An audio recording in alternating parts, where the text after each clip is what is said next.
show here for you. Dennis and Adam joke about orgasms and sweet movie reviews. We talk about TV too, right? I think so. Yeah? Yeah. Yeah! Movie toast.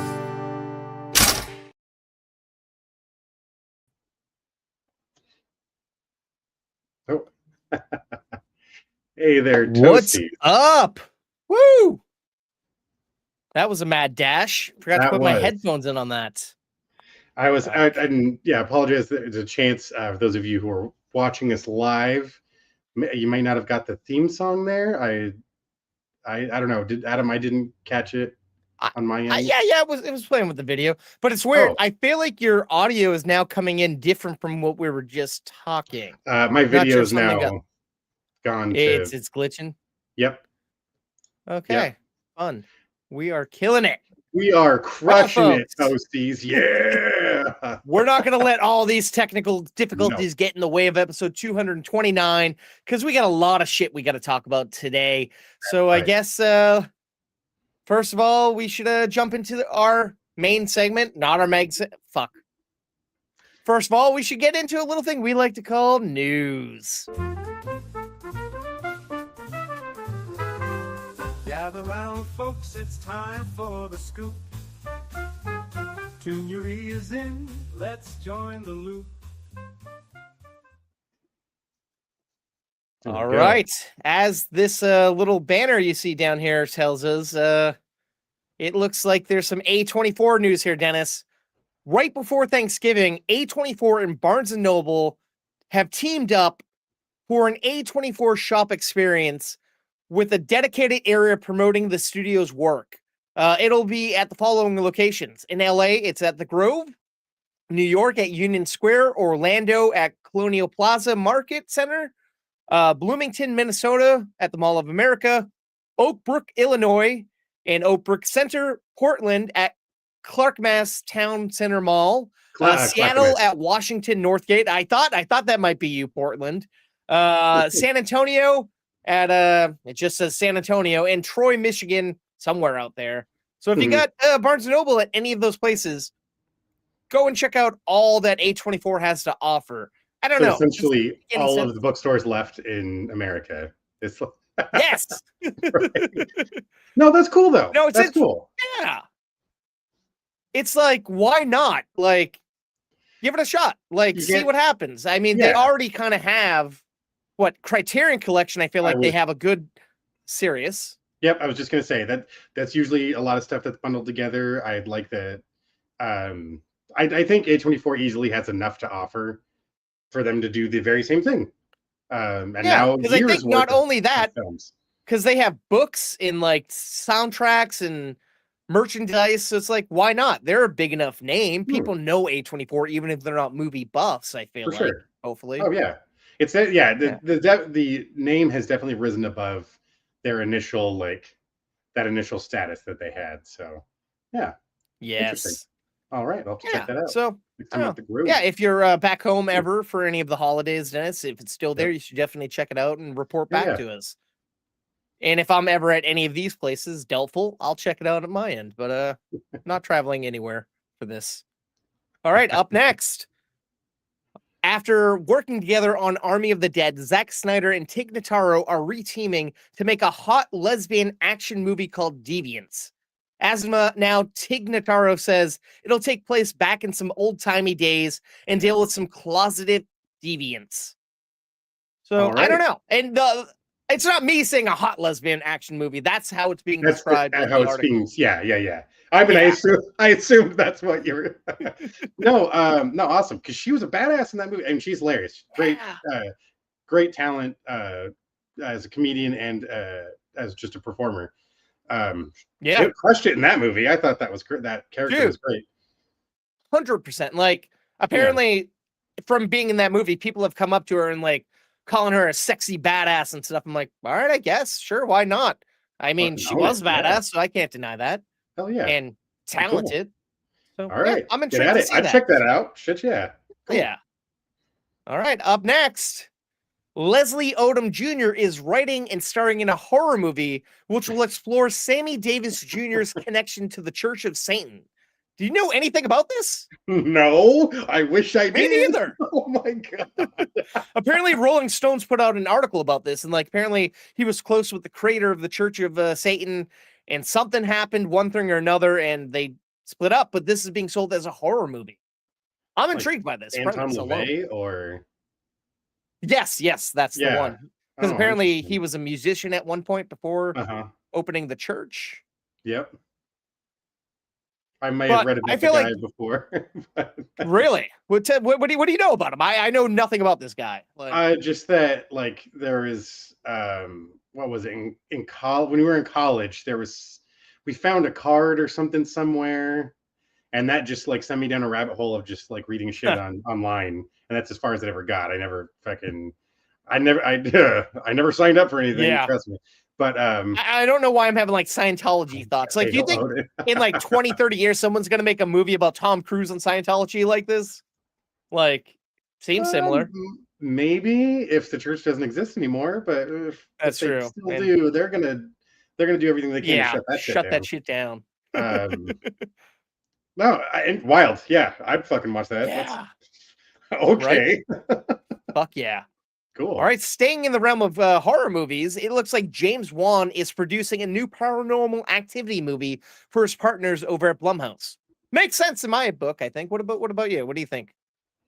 It seems like a natural progression of things. You know, like the man's association with horror is just 1-to-1. It makes perfect sense there. Journey of the Paranormal Activity movies. It could probably use some love to come back around to the impact that the first one or two films had. You know what I mean? Yeah.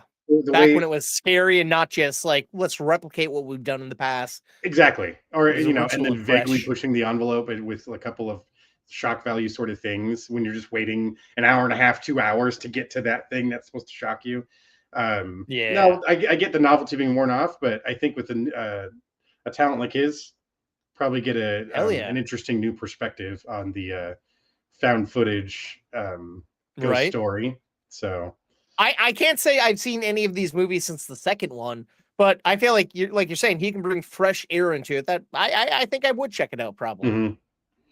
Yeah. Nice. All right. Speaking of talent here, Dennis, this next one I love.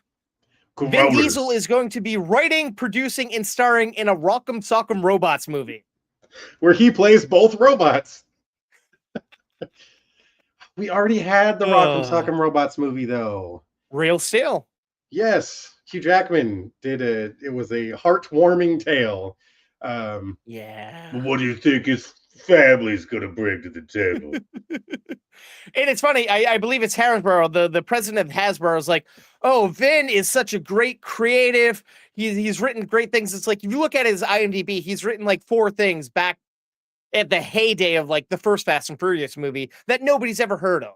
But I guess you can say he probably has a say in everything that happens in the Fast and Furious movies. Yeah, I mean, the Triple X movies and Pitch Black, I guess. Yep.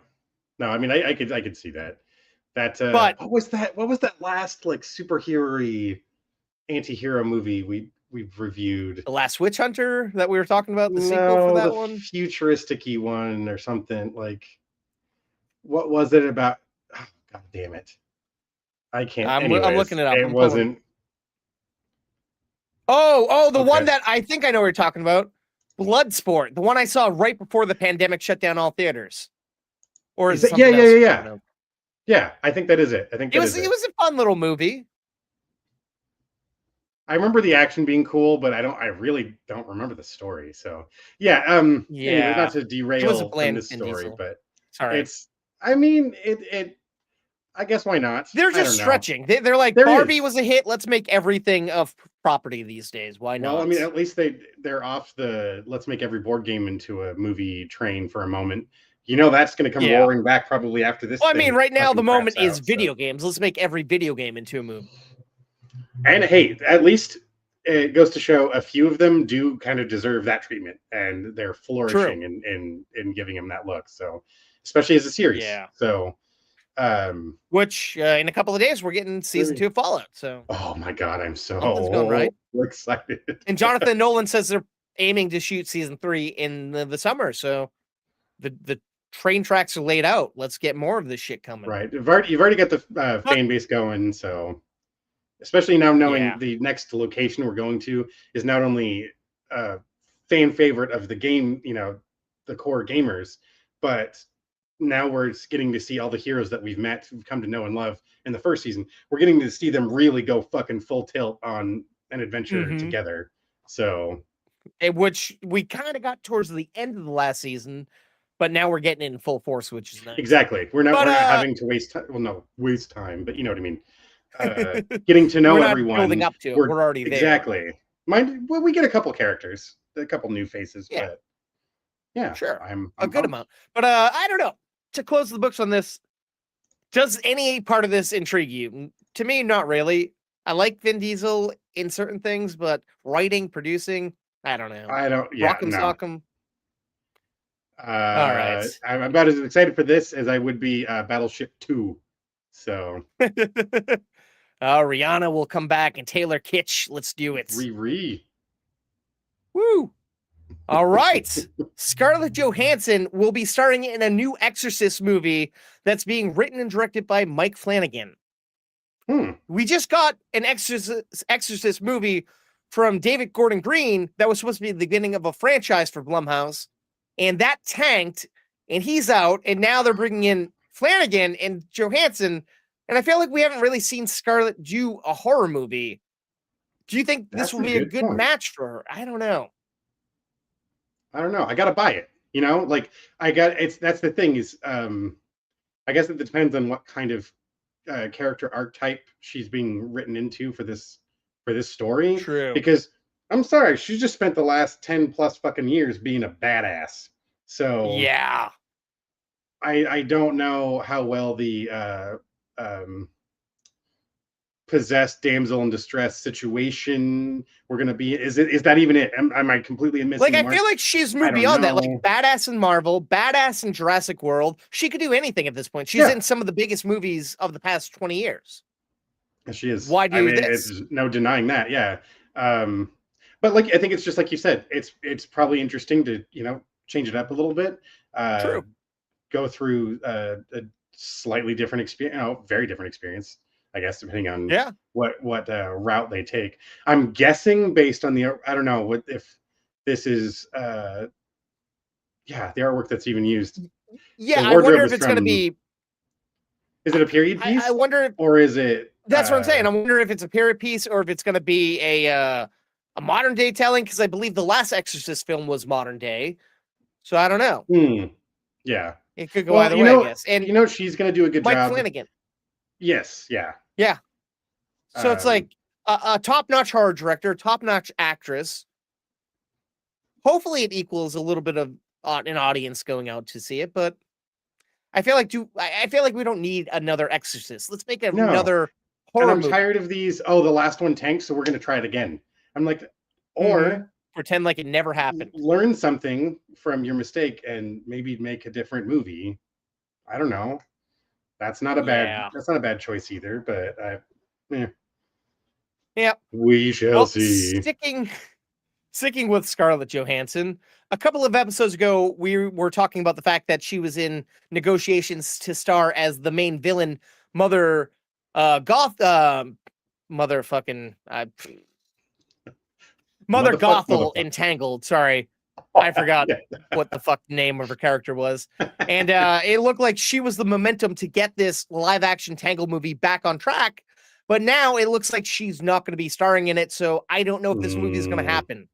Which that's a lot of juice to lose.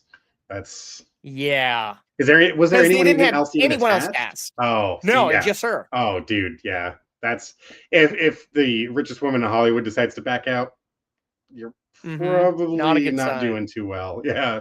But you never know. Maybe now that means someone else is going to step in. Which honestly, I don't picture her as that character. That character was a little older, a little more grizzled, but it's like she's an actress. She could do it. They could put her makeup. They get it to Gal Gadot, I guess. But yeah, I don't know. I feel like she could do more things, but the reason she dropped out, everyone assumes, is because it's announced that she's going to be starring in the Batman 2 with fucking good old Robert Pattinson, and she's going to be a villain in that, but not Poison Ivy, a villain we've never seen on the big screen. So everyone's speculating who it could be. Cool, nice. Well, a lot of people are thinking she's going to be the Phantasm or Phantom. Yeah. Oh my god, they're gonna do. Oh shit, that would be. Or possibly one of the people who's in charge of the Court of Owls. I don't know too much about these, but I'm like, it'd be badass seeing her. We've seen her as a superhero, but seeing her as a super villain, could be cool in a dark, gritty movie like this. I remember loving Mask of the Phantasm as a kid. So like one of the first times I can recall there being like a straight to video feature length animated film that was targeted for like that, specifically that era of animated Batman fans and stuff. Same with the Sub-Zero movie. I love that too. I even got the book that came out at the same time, and I read that too. I was super into that shit. That cool. That would be a cool character. I'd like to see all that play out. And the interesting thing is, apparently, before they got her to sign on, the role was initially offered to Emma Stone, who turned it down. So it's interesting. Emma Stone seems to make these interesting moves. She's been offered, I think, Sue Storm in the Fantastic Four and turned that down. And she's been doing these like weirder, like indie movies. So it's like, but she gets a lot of praise for doing them. So yeah, and they're good movies. Yeah, exactly. So she's not like it's like she's not missing out really. So I get it if she's in that stride of like, I'm going to keep making the shit I'm intrigued by. Not to say there's nothing intriguing about what's happening over here, but different strokes, I guess. Yeah. Now, if they didn't say it was a villain, I would say, why not give her the role of Barbara Gordon, Batwoman? Like, that could be kind of fun, but I guess she doesn't want to be a hero anymore. She's done that. Right, because we've never had a live action well, we had Alicia Silverstone, I think, in Batman and Robin, I think. But did she don the cape and cowl? When we get to yeah, she did. Yeah, okay. Like half a movie. She's in the whole final sequence. That's true. No, but the Oracle era of Barbara. I don't think we've ever got a live action version. Oh of that, yeah, right? when she's crippled and whatnot, and she's paralyzed from the waist down because of fucking Joker. But I feel like you'd have to do the Killing Joke to lead into that. That would be a pretty interesting. Now there you go. What do you guys think of Zack Snyder? Depends on the project. There's why not? I'm a fan of a few of his movies. There's some I'm not as big a fan of, but it's definitely not one general consensus across the board. It's depends on which one it is. Kind of hit or miss, film by film. Yeah. And so I mean, it'd be interesting for people who don't know. We're talking about one of the viewers right now asked what we thought of Zack Snyder. He's a fine filmmaker. I don't know. Hopefully, we'll see more of him soon. Maybe not in the superhero, but like we were talking earlier, I don't know if you're here. He's going to be doing a lesbian action movie with Tig Notaro, something different. Yeah, but and speaking of the way this story, that would be something. Yeah, that's what we'd be intrigued to see the way that plays out. So yeah. Now, since she's in the Batman Part 2, do you think there's any chance of her showing up in Doomsday or Secret Wars? Because I mean, that depends. Yeah, that ultimately depends on what the character is, how that plays out, and all that stuff. I mean, I get adding star power to kind of not reinvigorate the series, but maintain attention over here. Now that it's like all the fingers are kind of splitting off into different directions, and it's like, some are going to get together, some aren't.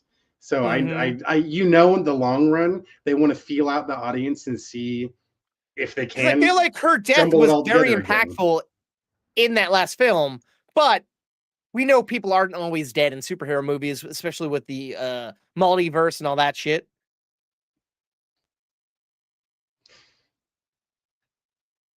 Okay. True. I give you that. Rick. Yeah. No, I could. Yeah, I see what you're saying. Because the first thing I was, my mind went right back to Army of the Dead, and very different vibe. You know, I think it helps Yeah. when he's getting to write for characters that aren't already established, that doesn't already have a fandom Original that characters he's has creating. like you're saying, you know, so many people not liking Batman killing anyone. I get that. That's a big part of the core of his character. But a movie version is something different. Not to defend the choice, but sure, that's why it's like it's so hard to translate big fandom characters back onto the screen over and over and over again. So that's where like the as we've seen superhero fatigue before in theaters, it comes back at times. I do totally. I'd like this world though. Between the Batman and Penguin, I'm really enjoying the overall. And I know right before we came online here, they put out the teaser for Supergirl, and I guess the full trailer's coming out soon. I haven't checked it out yet, but so we're getting a little glimpse of where they're going with that DCU over there. We'll find out in a couple of days. And rumor has it we're not only getting that trailer this week, but we might be getting a trailer for Doomsday as well. Which I figured they'd wait till Avatar came out, but I don't know. I could be wrong. That comes out in another week, but be interesting. And rumor has it we're going to get 3 different trailers at once. I guess different team ups, but that's all speculation, I guess. So we're going right back to the thing they said they weren't going to do, but whatever. I figured that was going to happen anyways. All right. All right. Well, moving on here, there are definitely a lot of trailers, Rick. We spoke a couple of episodes ago about the fact that Daniel Kaluuya is co-writing a feature film version of Spider-Punk, his breakout character from Across the Spider-Verse. Well, he recently announced that he and co-screenwriter Ajan Sign have they're in the finishing stages of the first draft, and it sounds pretty promising. So hopefully we'll get a little bit of Spider-Punk news coming soon. You know, Vincent, we're going to be talking about that subject soon. Sorry. Yes. What's up? That'll be coming up. It's like, you know, I'm always a sucker for the Spider-Man stuff, so I would love to check that out, especially coming from those creative minds. I enjoyed that character in that chapter of Spider-Verse, so keep them coming. And it's going to be produced by Lord and Miller still, so it still has that vibe. I'm thinking that Omni vibe. And I love that they've embraced these are different characters. We don't need to keep rehashing the exact same stuff. So and the refreshing art styles, and I just think they're fun. I've been having fun. Excited for Noir. Excited for the next Spider. All that. Yeah, and that brings us into our next story. Like I said, we got some stories that kind of interconnect here, like a spider web. We now have the premise of Nick Cage's upcoming Amazon series Spider Noir. And it's Spider Noir is a live-action series based on Marvel Comics Spider-Man Noir. It tells the story of Ben Reilly, played by Nick Cage, who is described as an aging and down on his luck private investigator in 1930s New York, who's forced to grapple with his past life as the city's only superhero. And they confirmed that he's playing Ben Reilly, which is kind of interesting because I believe in the comics, Ben Reilly is a clone of Peter Parker. So does this mean Peter Parker's alive in the 30s in this world? I'm not familiar. Unfortunately, I'm not familiar enough with this era, like this world of Spider-Man, but that would be interesting then to do the Parkers exist in some other manner? Like Parker's the villain or something, or I don't know. I don't want to misspeak. I don't want to misquote anything, but I was excited when I saw that screenshot getting promoted of the door because they finally announced a poster. We're getting both the color and the black and white version of the show, like we talked about a few episodes ago. Looking cool. I'm excited for that one too. But man, it's so intriguing how we're going from pulling this character out of an animated movie and giving him a live action show. Like, there's so much you could do in live action and in I guess animation, but I don't know. I'm intrigued. We don't know when this is coming out yet. We don't have a date for it, but I don't know. Are you gonna watch the color, or are you gonna watch the black and white, or are you gonna jump around? I might do both. It kind of depends. I like the idea of the black and white, but I'm always gonna then be curious. It's like once I watch one, I'm curious about how the tone of the other is going to feel. So Yeah, there's going to be some back and forth, I think. totally. Maybe try alternating episodes. That could be fun. I mean, That'd be it's interesting. very much like when watching WandaVision as it came out. You kind of never knew which tone, which flavor you're getting that. So I think you're right. Both is going to be I'm going to watch it probably twice. So I'm with you. So yeah, we get to see our first live action version of Scarlet Spider essentially in that's going to be interesting. I don't know if this next story is as interesting. I feel like most people are not intrigued by this. Years after every studio passed on the pitch for Rush Hour 4, we might be getting to see the future exploits of Jackie Chan and Chris Tucker. Private investors are paying for the film that's going to be directed by Brett Ratner, and Paramount will release it. And this is all happening because fucking Donald Trump wants it to happen. Oh my God. Like, I want to be excited for the movie, 4, but there's so many factors. Rush Hour 4. I'm getting too old for this shit. Yeah.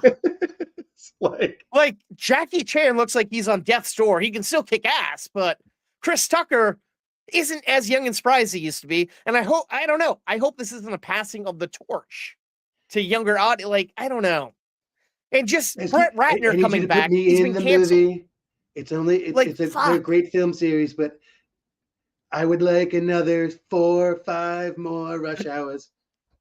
Well, a lot of people are saying that he was pushing for it because Ratner is directing a documentary about his wife, and he's kind of throwing him a bone. But it's like, the government shouldn't be interfering with what we're seeing. This isn't communist Russia. Oh, no, that's already happening. So it is, but God damn, it's terrible. Yeah. Yeah.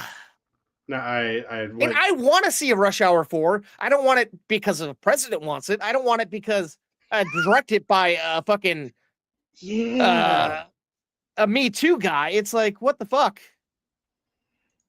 But bring in Owen Wilson. Have that Nights Shanghai Nights crossover, like Britt's saying. I'd watch that. A time traveling. Jackie Chan says he wants to do another Shanghai movie. That I could see. I don't know. I mean, I think he's kind of like, he seems to be kind of like on this sort of Twilight ride trip of reliving the glory days a little bit. I saw a cool little clip of him meeting with a lot of his earliest stunt team coordinators and how emotional he got seeing these guys again and shit. That was cool. And I mean, the guy's still a fucking treasure. He's been had an incredible impact on cinema. And then the first Rush Hour film was such a huge deal. That's still a very entertaining film to this day. I know people are lukewarm on Rush Hour 3, but I really liked it. Going to Paris, having the Yakuza in the mix. It was kind of interesting. But I feel like that came out back in 2007 or 2008. It's been a long fucking time since we've seen these two. You know how you get to watch Rush Hour 4? Watch Rush Hour 2 twice. Oh, yeah. There you go. 4. Fair enough. Done. Don't need a 4. All right. Well, speaking of movies that are being revived here, Dennis, it looks like the writer of Bad Boys for Life is trying to revive another Will Smith franchise because he's writing a new Men in Black movie. Will Smith is not officially on board yet, but he'll be the first one to see the script when it's completed. I'm sorry. Where's TLJ? If there's no TLJ, right? I'm not sure. How do you do Men in Black without Tommy Lee Jones? Are we going to bring Josh Brolin in from the past? Like a time traveling like they did in the last movie? Is Josh Brolin now? That's funny. Is he now older or at least the same age as Tommy Lee Jones was in the first? Yeah. I would not be shocked. But then we're going to keep bringing Will Smith back. Well, all right. I mean, I'm not trying to hate on Will Smith. Just like, this is who I want to see, though. If you're doing Men in Black, they've tried to have to do a page 1 rewrite. They've tried completely swapping the characters out.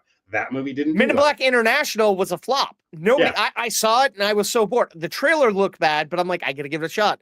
I love Tessa Thompson and Chris Hemsworth, but they just their talent. It didn't have the magic as Tommy Lee. It's because that's why you kept coming back to Men in Black 2 and 3 because you liked seeing these two together. Their dynamic was hilarious. That's why the first film worked so well. It wasn't just the sci-fi action elements, but it was the chemistry between your two main cast.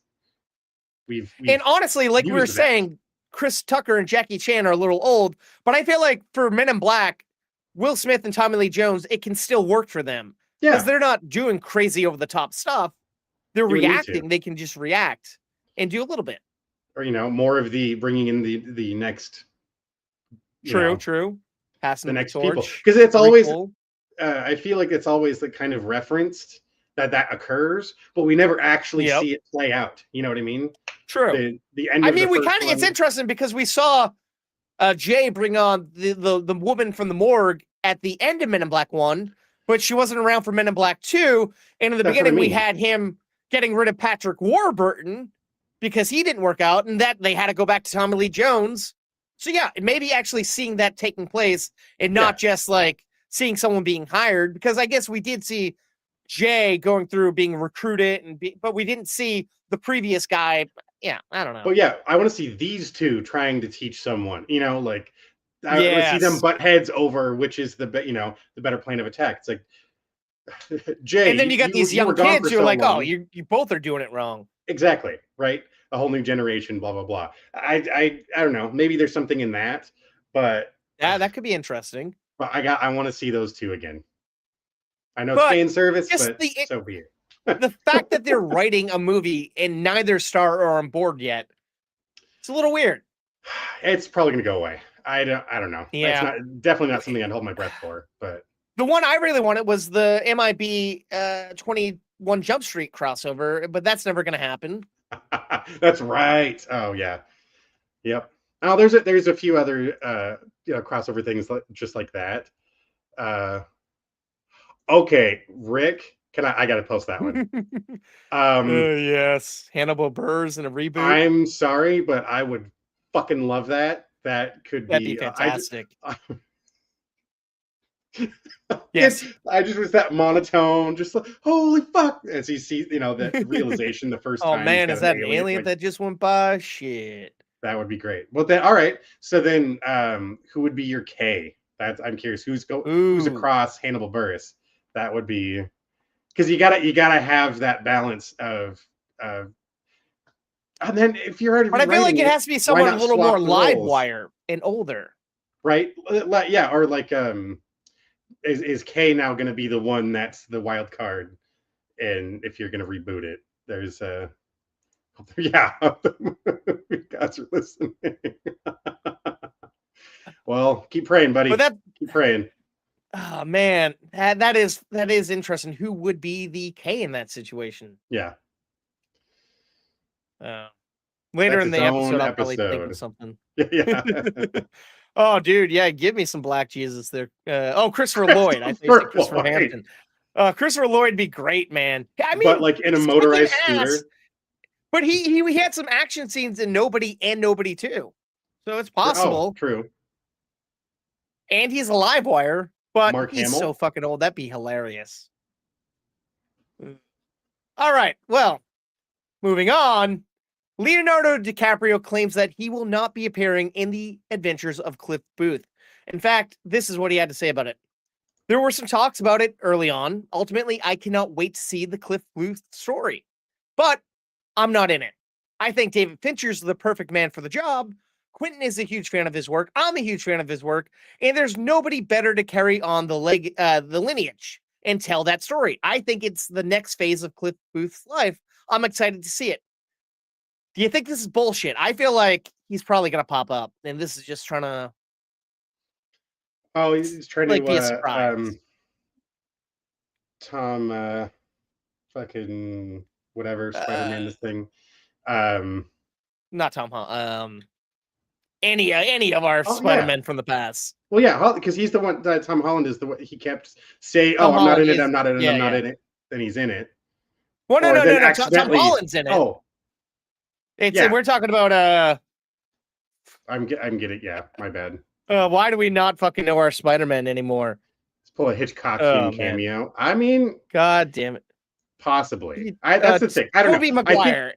it's also one of those And, getting so far ahead of it. Oh, yes. That's what yeah. My bad. I reversed it because Tom Holland accidentally revealed he was in one of the Avengers movies or some shit. Yes. It was the other way around. It was the other guys kept denying they were going to be in it. Yeah. Thank you for correcting that. Yeah, I mean, honestly, I couldn't give a shit because we're getting. I hate it. Once Upon a Time in Hollywood. Brad Pitt was the best part of that movie, in my opinion. It's called The Adventures of Cliff Booth. I don't want Once Upon a Time in Hollywood Rick Dalton. Yeah, that's true. That's like period. It's nothing to do with. I really enjoyed Once Upon a Time in Hollywood, but if you call your movie The Adventures of Cliff Booth, then it should be the fuck about Cliff Booth. Like I'm tired of movies, doing that shit. True. Yeah, it's not. Yeah, not a backdoor sequel. It's more of a spin-off, as it should be. All right. Exactly. Fair enough. Like, well, talking about spin-offs here. Oh, yep. Sorry, we go back. It's all good. Oh no. I was just gonna. It was gonna be a snarky comment. And now I can't. Okay. Did Mario, like the Mario Brothers movie, was the fucking Peach movie, pretty much. Yeah, pretty much. It just nothing against Princess Peach. It's just like she's great. Should make it, make that the movie then. But I don't like. I'm just tired of the Princess Peach movie, the misleading center of who the movie's about, only to do this thing to it. Anyways. Sorry, I jumped the gun here. No. But all good. While promoting the new sequence of Kill Bill: The Whole Bloody Affair that took place a couple of weeks back in I was gonna say Team Fortress, fucking whatever the kids play, fucking Fortnite, Roblox, Fortnite, yeah. Kill Bill director and writer Quentin Tarantino had announced that he was once considering a Kill Bill prequel where we get to see Bill and how he became Bill and watching as his three godfathers shaped him to be the man he was. And he was really high on doing this while making the first Kill Bill films. But after completing, he was so tired, he moved on from that. But he says maybe in the future he might do it. Would you want to see a Bill prequel? Yes. I don't. I feel like he's a despisable character. It's more, I want to see how the legend was made. Fair enough. Hero or villain, doesn't matter. I kind of like those when we've lived so long with an established character and we've molded in our own head what could be happening. Sometimes I find that story to be interesting, like true. If we ever went back, for example, if we ever went back to the Breaking Bad universe, there's so many stories you could tell. You know who I'd want to see? Yeah. Fucking Mike Trout prequel. I want to see him doing the fucking dirty cop shit he was doing back in Boston. That'd be badass. It's seeing the rise and the assemblage of that fucking creature he turns into. That occasionally, he could be such a nice guy. Yeah, it'd be like the Better Call Saul version of Bill. I would if it's telling how do we get to this point of, like you said, he's a despisable character. How do you make that happen? Because he then corralled a gnarly fucking group of people together. What would that take to attract that group of assassins to then listen to you? And then listen to him. Yeah. So I would be curious. I'd be curious. Now, would he make it?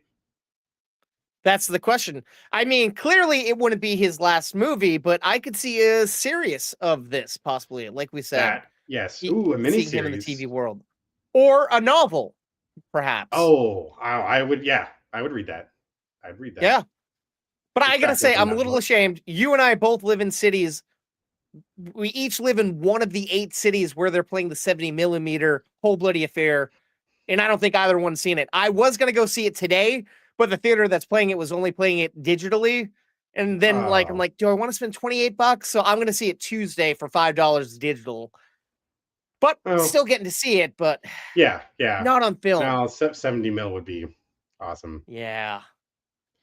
But if we got all right. Well, to fucking spend on see a movie. Yeah, it's just too much. I was talking to Sarah about it because we watched the first 2 in like January. I'm like, I want to see it on film. It's like, how many times are you going to see that movie? And I'm like, yeah, but you don't get it.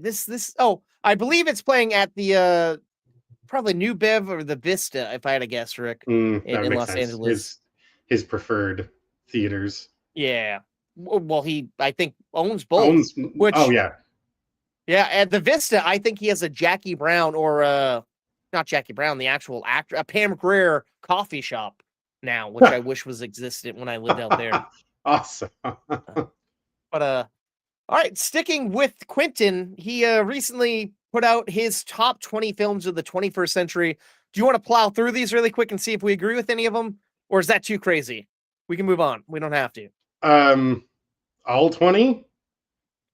Quick. We don't gotta talk about each film. Go for it. All right. West Side Story, Steven Spielberg, is 20. 19, Cabin Fever. 18, Moneyball. 17, Chocolat. 16, The Devil's Rejects. 15, The Passion of Christ. 14, School of Rock. 13, Jackass the Movie. 12, Big Bad Wolves. 11, Battle Royale. 10, Midnight in Paris. 9, Shaun of the Dead. 8, Mad Max Fury Road. 7, Unstoppable. 6, Zodiac. 5, There Will Be Blood. 4, Dunkirk. 3, Lost in Translation. 2, Toy Story 3. 1, Black Hawk Down. I feel like there's some hits and there's some misses there. Wow. I would flop Black Hawk Down and Toy Story. No. That is quite the variety of films. And all over the place. Fascinating, though. But it's hard to argue with a lot of those titles. I understand why you would put them up that high. Yeah. Like, I gotta say, out of these, I'll give if it was Fever, I like that one. If it was House of 1,000 Corpses instead of Devil's Rejects, School of Rock for sure I love. Battle Royale I love. Yep. Shaun of the Dead I love. Mm-hmm. But the others, Toy Story 3 is fantastic. Jackass the Movie, I think, might have been one of the most surprising for me. That is interesting to me, but it's also like, it kind of makes sense though, doesn't it? Because it so hard broke the mold of something you would see in the theater. And it comes down to a very brutal creativity that no one else has really hit that mark since. Yes, there have been other over-the-top things, but in the interview that he was given this in, he said, like, I haven't laughed that hard at and like talk about like the action and stuff that physically was happening. It's like, I guess if anybody, he gets action and comedy in a perfect way. Yeah, but no, I still think they're funny. I wasn't as big a fan of them as they were coming out, but now I very much appreciate, like, it's something that will never happen again. You know, it's this blip in the radar that was so unique for its time. Exactly. Like, I don't know if I told you, but what's that? When Jackass 3 came out, I won these tickets to a Boston screening, and Johnny Knoxville came out, did an intro and stuff. But they were giving out these air fresheners for Dick House, their production company. Put it up in my car. Next morning going to school, it was a shit-scented one. It was the ultimate fuck you to the audience. It was great. That is amazing. Perfect for those films. Oh my God. Of course it was. I was about to say that. I was going to guess piss, but shit makes more sense. But I'm literally, a buddy of mine, we were like, why does my car smell like shit? And then like, I'm like, oh, fuck. And then I went to go put it in my buddy's car who has a Jeep and his doors were off. So I'm like, all right. I don't know if it'll stink as much, but still a little bit. Jam it in the fucking vent. You need to go back in time and tell yourself. Right. Don't take the free air freshener. It looks cool, but gift it to someone. Don't keep it. Yeah. The other time I've seen Johnny Knoxville was on stage with Willie Nelson at the end of his concert. Oh, that was random. Interesting. Cool. That makes sense. Yeah. They were both in Dukes of Hazzard together. Right. And he's a big fan of Willie's, and I believe that he worked on a documentary with him about his roadie that he had for like almost his entire career. Yeah. I realized I never changed the picture. Sorry for the viewing audience. Apologies. But do you agree with any of these? Do you disagree with any of these? Like, a lot of the ones you mentioned. Yeah, I also agree with. There's definitely some variation to it. Like, some of the order's kind of funny to me. I don't know why this. I don't think I've even seen all of the Spielberg West Side Story, so I can't. I did to that. I saw it in IMAX and I thought it was fine. I didn't think it was the 20th best film of the last couple of years. Right, the 21st century. And I think he even went as far to say that Spielberg directed it so well, better than anything that fucking Scorsese has done in the past 20 years. And I'm like, that's a bold fucking statement, sir. That really is bold. I don't know. I also think Tarantino just kind of likes inflaming people and making statements like this. I mean, he said these are his favorite. It doesn't necessarily mean yes, they're the best. So, yep. But like with the Paul Dano shit and all the other stuff. Oh, that brings us to our next story here. Of course, as he was doing this, here's the quote. He angered a lot of people with these comments. There Will Be Blood would stand a better chance to be in number 1 or number 2 if it didn't have a big giant flaw in it. And that flaw is Paul Dano. And he also said that actor couldn't stand up against Daniel Day-Lewis, Titanic Daniel Plainview. Obviously, it's supposed to be a two-hander, and it's also so drastically obvious that it's not a two-hander. He is weak sauce, man. He's a weak sister. Dano, just such a weak, uninteresting guy. I don't care for him. I don't care for Owen Wilson, and I don't care for Matthew Lillard. He went on to say that Dano's the worst actor in SAG, and he said some other fucked up thing. It's like, people can think this stuff, but don't say it out loud. And Daniel's since he was a child, he was a fantastic performer. Yeah. And Little Miss Sunshine.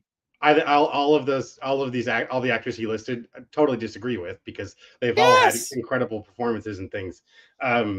But again, I think that's just a very Tarantino-y thing to do. Mm-hmm. Let's say some fucked up shit to get people riled up. The man has done it his entire career. We shouldn't be surprised he's doing it now. Now that he's getting even older, it's just going to be wilder shit. Like, and the way information moves even faster these days, it's going to be easier for these fires to start. So when I started hearing that, I'm like, ugh, whatever. Now he's he's loving it. So he's getting attention. Yeah, exactly. Who's his classic favorite thing is, director? Like, come on. Paul Dano hasn't said shit in retaliation. I think Lillard's the only one. He said he was hurt by it, which understandably would be. That's a natural reaction, but I think Paul's doing the right thing. Just fuck it, let it blow over. Yeah. But do you think there's anything here, like he turned down a role or something, or do you just think it's Tarantino being Tarantino? I think it's just Tarantino Quentin-ing it up. That's all. Fair enough. That's all it is. You want to get into the big hot button story of the week, Dennis? Ooh, let's do it. All right. So as we all know, if you're a fan of entertainment, the big thing we've been talking about for months is Warner Brothers is up for sale, and they've been taking bids. They took 2 sets of bids, and now Netflix has won that bidding war. They offered $82.7 billion for Warner Brothers Discovery Studios and streaming division, and they claim they'll still put films out theatrically and all this other bullshit. And of course, people are pretty pissed off about it. Yeah. I don't know, man. It's where everything's compounding too much. I get everyone's fears. But we've already had this. Paramount and Skydance. All right, that's fucked. When Fox went to Disney, they essentially did what people are afraid. All those Fox movies are pretty much going straight to Hulu, but we'll get a few scattered throughout here and there on the big screen. But honestly, let's talk here. I go to the movies all the time, but I'm a weirdo. But people are staying at home watching things because we got used after the pandemic that it'll be on streaming soon, and the prices are so expensive. It's like, I don't know. I feel like it's only a natural progression here. And the nice thing about Netflix, they give filmmakers a chance to make the movies they want. They give some freedom, and they make movies other studios have passed on. But I don't know. Yeah, it's like I'm with you in the train of thought of, I'm hopeful that it's not going to be as bad as we think it might be, right? I want those things to be preserved. Like you said, I like that risks are taken a little more often over there at Netflix than some of these other studios. I mean, just last episode, I had an incredible reaction to Train Dreams. That was a fantastic film. I don't think you would ever see that on Hulu. I don't think you would ever see that on Paramount Plus. I mean, unless it was they would turn it into a series or something. I miss getting to watch movies like that. If they can preserve the Warner Brothers presence, because that is a fucking OG studio. That is There isn't much older than that left in LA. So, apparently, I don't know. David Zaslav is going to stay in control. hopefully they'll keep Pam Abdi and Mike DeLuca there because Warner Brothers is coming off of one of their biggest years. They've had almost half the big hits of the year coming out of their studio. They're a hot commodity right now. Yep. Now that also Netflix, also a little nervous too. Just for the same reason. And Netflix has essentially destroyed home video, but they've revolutionized it. They made binging a thing. They made streaming a major player in the game. Like, they're innovators, and they have been given their, like, Frankenstein, fucking the Knives Out movie I'm going to talk about later today. Yep. Other movies, they're giving movies theatrical windows. They're small windows, but still windows nonetheless. And I feel like the true end game is to then really solidify an Oscar presence too. Of the we are one of you guys now. Don't confuse us with some little we're not YouTube. We are one of the big dogs, which I get. You want to establish that because you've had a lot of very, very good original work that has come out of the Netflix platform, but this is still scary. But this is the era we live in, so it was bound to happen. It's better than Skydance and Paramount taking it because that's even less. 100% agree with that. Yes, absolutely. This is the lesser of evils, I think. But honestly, I was pushing more for maybe Apple because they have a good pairing together with like F1. It's like they need to get in the game a bit, but hey, whatever. They consistently deliver entertaining stuff too. Great shows, it's a great smaller films. volume, but that's okay. You don't need to, it doesn't need to be banging out 7. If it were anyone else, there would be 3 more F1 fucking sequels already in our face and spin-offs and shit. True. And I'm glad that's not the case. So we'll have to wait and see what the fuck happens over here. But I don't know. Now, my question is, all these people who have been like, fuck streaming, fuck Netflix, all these big directors and movie stars, do you think that tune's going to change now that Netflix is Warner Brothers? It has to, because, because as time goes on, you're going to run out of fucking corners to hide in with your film. You're not going to stay away from it. This is just what it is. So it doesn't mean, hopefully we can keep theaters alive, though. I still want it to exist, but I think it needs to go back to being a fucking theater and not a restaurant that's playing a movie. And like we talked off mic a couple of weeks ago, the theater experience is dying, but the people who want to go to the theaters can go to theaters, which is nice. I think everyone should have the chance to do it at home, do it at theater, as long as movies are being made and seen and people get to choose. I'm all for that. Yeah, but in the past, Ted Sarantos of Netflix has said theatrical is dead. That's why we don't care as much. But now it's like maybe they're willing to change now that they can be a major player. That's bullshit. They just want to win a trophy. They really do. They do. They haven't they? I thought Cuarón's last film, a couple of things. Yeah, it's just not the. I'm sure not as many as they want. So or Academy Awards and shit. They still get the attention, but. It's the pedigree, now having acquired that, it's like, well, we have this in our blood now, so it's like, all right, well, do something good with it. Don't tarnish these names. I am excited. I'm hoping once it all happens, Max will be absorbed into Netflix because I love the Netflix interface. I love the content on Max, but I hate the interface of Max. Agreed. Yeah. It's frustrating. You got to dig through a million things to find one thing that you're interested in. Right. I don't know. Agreed. But like you said, a lot of people are opposed to it. All these different unions and factors. There's going to be a fight for it. It might not happen, but I'm pretty sure it will. $83 billion is hard to, I don't know. That's an amount of money that would be hard to turn down by any company. So, yeah. But my big thing is, why sell? I get that's why Zaslav came in to shake things up to sell it. But coming off of a hot year, why not stay in business on your own for a while? Like, because you want to go home with that Super Bowl ring. You don't want to then turn right back around and start the next season expecting to go right back to the big game. And then you start losing games. And you're like, oh, well, fuck you guys. I'm going home. Yeah. I think it's a part of it is we did it. I was able to get the fucking sticker price up to there. Now that part's done. Now that's in their hands. Now it's like, no, they got to keep the fucking, or you know, because at the end of the day, they're gonna have to okay all that shit. Of course, they're gonna make it look like, they're gonna want to make it look like all the same workings are in place, the same systems are moving. We're no, don't worry, we're not gonna bullshit. We know you're going to be involved.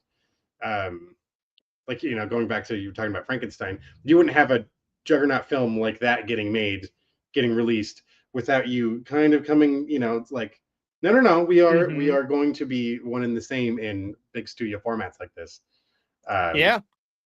Just have to see. And then also I was thinking something now and I fucking forgot it. Sorry. No.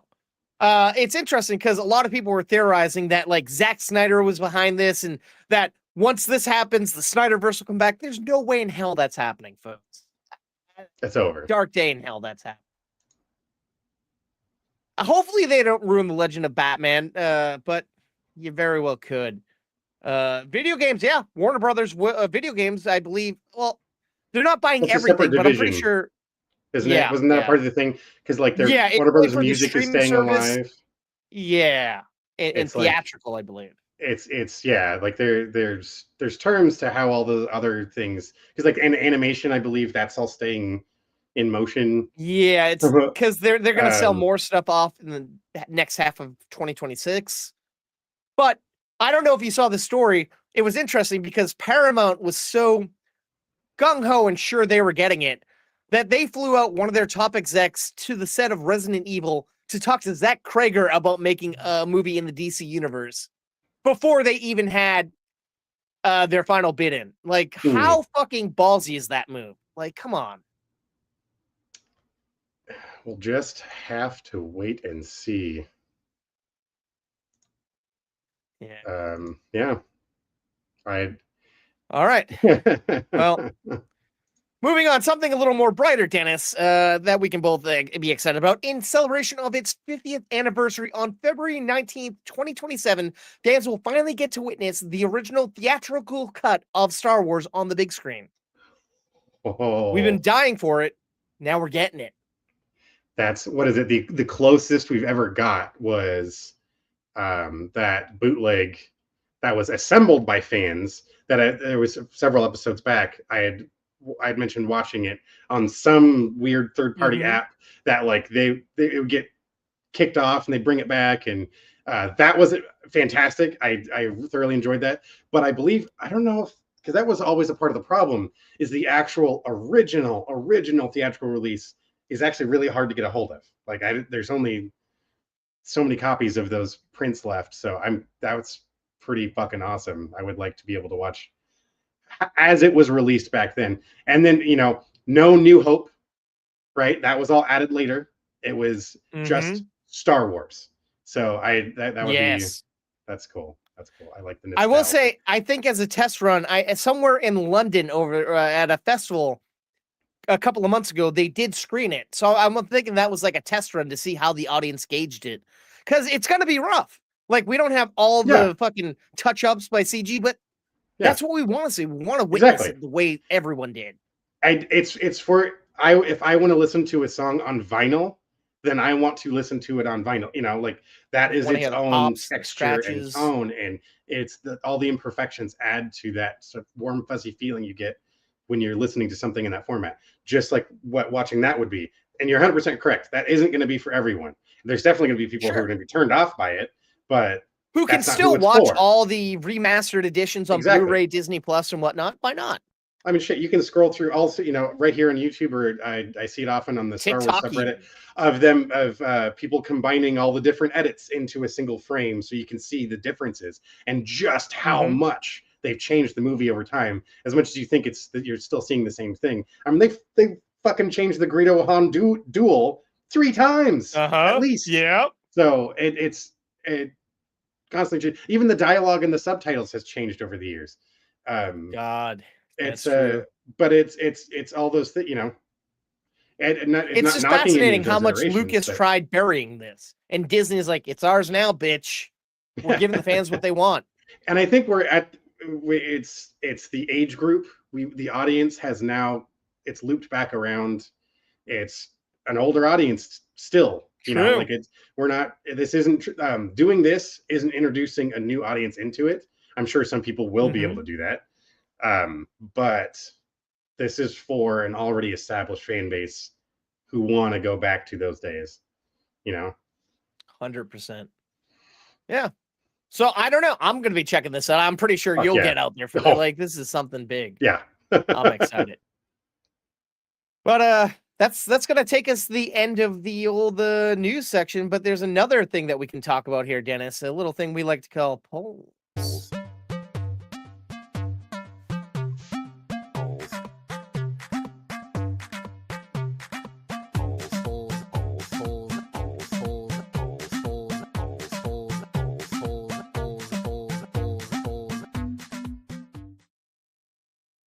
All right, here on episode 228, I reviewed Brendan Fraser's latest film, Rental Family. So I wanted to know what the Toasties' favorite non-mummy related Brendan Fraser film was out of Encino Man, Blast from the Past, Bedazzled, and Monkey Bone were. Earlier films, but classics in their own right. I want to hear what you say first because I already, as soon as you said the title of one of them, that was already my choice. I'm fairly certain it involves an old friend of the show, some warm Dr. Pepper for you. But for me, it's a toss-up. As a kid, I loved Monkey Bone because I loved the claymation monkey by Chris Kattan. But the one I always went back to was fucking Bedazzled, man. That movie just worked on so many levels for me. And that's back when fucking right after Spy Who Shagged Me. So I'm like, oh, Hurley and this and that, and like, I don't know. Yeah, Elizabeth Hurley. Yeah, still gorgeous. But yeah, at like 50. Yeah, fucking A. Is it Blast from the Past for you? Oh fuck yeah, of course. Absolutely, it's Blast from the Past. I still love that movie. It is ridiculous, and I know I get it's not a very good movie, but it's so. But it is. It has a charm and likability. Yes. All the cast does such a good job. It's fun to go back and watch again every once in a while. There's seeing the world through eyes like that. It's people. It reminds you of things of just appreciating the things that you have and the people around you and stuff. And I like the perspective offered in that film. And I think they did a great job. Do you think that like I don't know? You play the games and whatnot, but for me. It seems like possible that fucking Fallout might have been inspired by Blast from the Past because they're down in those bunkers and then they realize the world's a little bit different, or is that too far off the stretch? The first Fallout game came out before Blast from the Past did, but there's several sourced like there are other films that were that were inspired. Or that then inspired Fallout. Okay. Mad Max, obviously. What is it? A Boy and His Dog. Okay. There. Oh God, what's it called? Cherry 2000, something like that. Really cheesy, but sure. But entertaining. Sci-fi. Kind of retro. Yeah, exactly. There's a lot of elements, but I get what you're saying though. I could see that kind of with the show, like some of the show, those elements, but like the whole franchise itself draws from a Stephen King. Oh my God, The Stand. Yes, that's a big influence on the Fallout series as well. Primarily New Vegas. That's a big part of how they structure that. We're gonna. Well, I'm curious which of those elements are coming over. The trailers have already teased a good amount of things. I'm very excited for. So. We'll just have to wait and see. On such a huge tangent now away from Brendan. All right, but let's get back to this. Let's see what the Toasties had to say about Brendan Fraser's work. All right. 0% for Encino Man. No love for the Weasel, I guess. 0% for Blast from the Past. Oh, I'm not a surprise. 0% for Bedazzled. 100% for Monkey Bone, a movie I didn't think anyone gave a fuck about but me. Wow. I'm surprised by this one. I kind of thought it was going to be Bedazzled that took a bulk of the votes. So I'm surprised. Yeah, I'm surprised, man.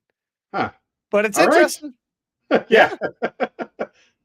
Chris Kattan. All right. Still live on. Don't you worry. Hell yeah. All right. I reviewed on episode 228 the latest Chloe Zhao film, Hamnet, which is about William Shakespeare. And I think I mentioned I don't give a fuck about Shakespeare. I don't know about Hamlet because I'm ignorant and I don't understand the whole Shakespearean language and whatnot. But I wanted to know if the Toasties are fans of Shakespeare. Where do you land on Shakespeare? I know he has a reverence and respect, but do you fuck with Shakespeare? I've liked his works. In high school, I enjoyed reading his plays, the dramas and the comedies. But it's kind of a little bit of sprinkling of everything. But I don't necessarily like go out of my way to go see plays that are still performed. But I have seen a few. Sure. I've Midsummer Night's Dream a couple times. But no, I would say, like, it's funny enough, been rewatching Val's been rewatching Sons of Anarchy, and Hamlet is the loose inspiration aspect at the beginning of that show. So you're never going to get away from the elements that the plot devices he used. Now, you can't say he created all of them because he also was ripping off other people, but the fact that had that many things written, all of those things were assembled by the same mind in those capacities, I find interesting, and I enjoy the stories. I don't think that's going away. Yeah. All right. So let's find out what the audience had to say. The old Toasties on X. 0% for no, so I'm in the minority. Of course, 100% for yes. So it's good to see people still care about the classics. I'm just a jaded fuck who is about the current state of films and whatnot, and I don't get to the theater as often as I should. It doesn't matter. Yeah, I don't know. All right.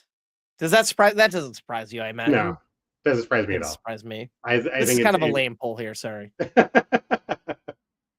It was this or the Jonas Brothers, and I'm like, ooh, should have done that would have had. That would have had an interesting reaction too. I'd imagine. All right, well, let's go over. I can give the results here. I'll read what we got for the Jonas Brothers polls. All right, let's see here. Let's see. All right, so who's your favorite Jonas Brothers out of Joe, Nick, Kevin, and Frankie? I don't know any of these guys besides the ones that are movies. But who's your favorite Jonas Brother, Dennis? I don't fucking know. I did like that joke in the movie about not Nick or Joe. That was. Yeah. Sorry, Kevin. You're kind of the butt of that end. But yeah, it's I don't know. I feel like I hear about Joe Jonas the most. Or I mean, I'll Nick's skip got to some it. I'll give you good music though. When his solo shit, I don't mind it. Let's put it that way. But I can't like pick him out. Cool. Well, 0% for Joe, 0% for Nick, 0% for Frankie, 100% for Kevin. Kevin Jonas. The folks have spoken, folks. Good on you, Kevin Jonas. There you go. A name I didn't know existed until I did this poll. But that's that joke. You gotta see it. It's funny. I'm never gonna watch the movie, Dennis. But I can lie and tell you I will. Let's get into our main section of the show here. Why the folks probably showed up. Why am I saying folks so much? I don't say that word in real life. Folks. A little thing we like to call reviews. Nice camera action, it's review time. Dennis and Adam, we gon' blow your mind. We're stepping up to the plate, ready to swing. Analyzing movies like a scientist with brain. All right, you got a movie that I am very excited to hear about. If you want to get into it. Yeah, let's do it. This is a flick you can go and catch on Hulu right now. It is called Sovereign. So this is starring Nick Offerman and Jacob Tremblay, as well as Dennis Quaid and several other fantastic actors. What a cast. I mean, let's just Martha Plimpton as well. She does a great job. Directed by Christian Swiegel, who wrote the film Proud Mary. It came out a few years back. Not a big with Taji P. Henderson, right? Yep, that one. Okay. Not a lot of other credits to his name, but I will say this movie packs a massive punch for directing a feature film like this out the gate. It's telling the story of Nick Offerman's character Jerry Kane and his son Joe, who Jerry, the dad, he's got unique opinions of the government. Well, maybe not so much unique, but not your average opinions of the government, and lives a very independent life and looks at everything through a lens that everything can be manipulated into a means that should benefit you. Well, that's not even correct.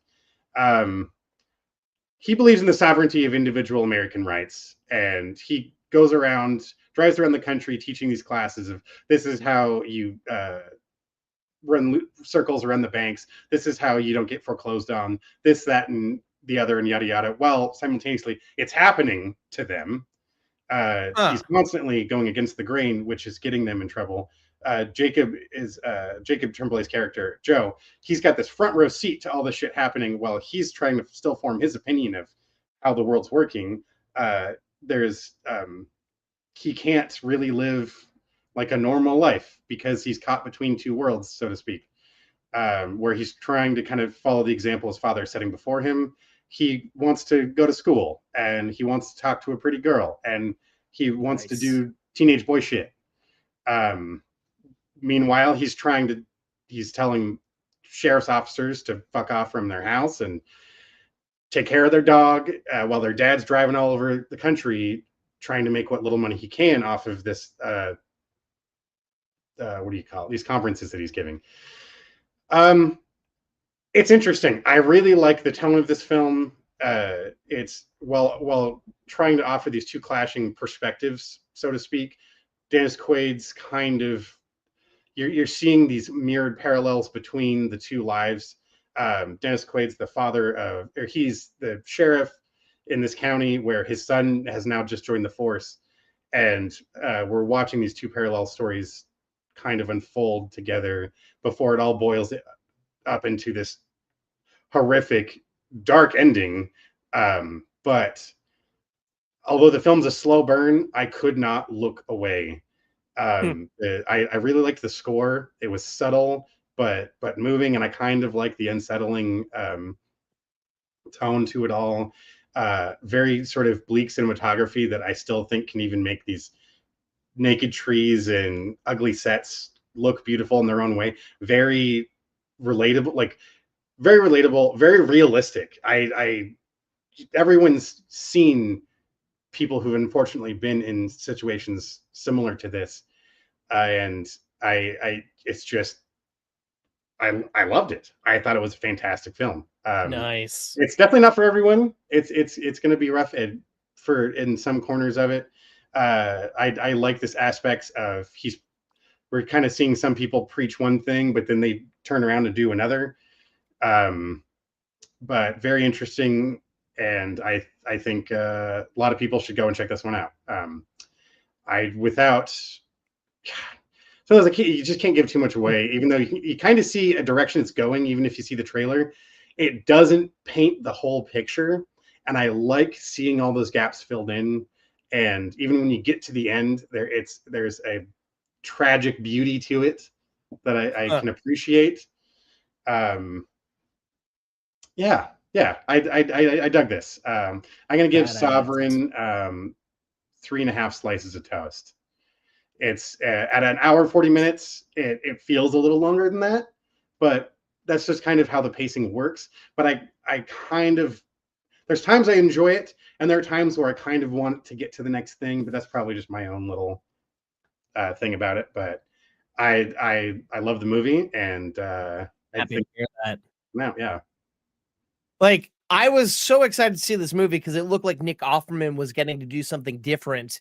And it just looks so visceral and like action-packed and raw. Everything you said, I got that vibe from the trailer, but it was playing nowhere near me. And man, I'm so excited to see this now that I've heard a good review of it. I'm excited for this. Oh, dude, I think you would dig it. It's intent. Like, I don't know. The tone of it is just it kind of wears on you a little bit after a while. You definitely need like a sort of palate cleanser movie sort of thing afterwards. I mean, that's just me.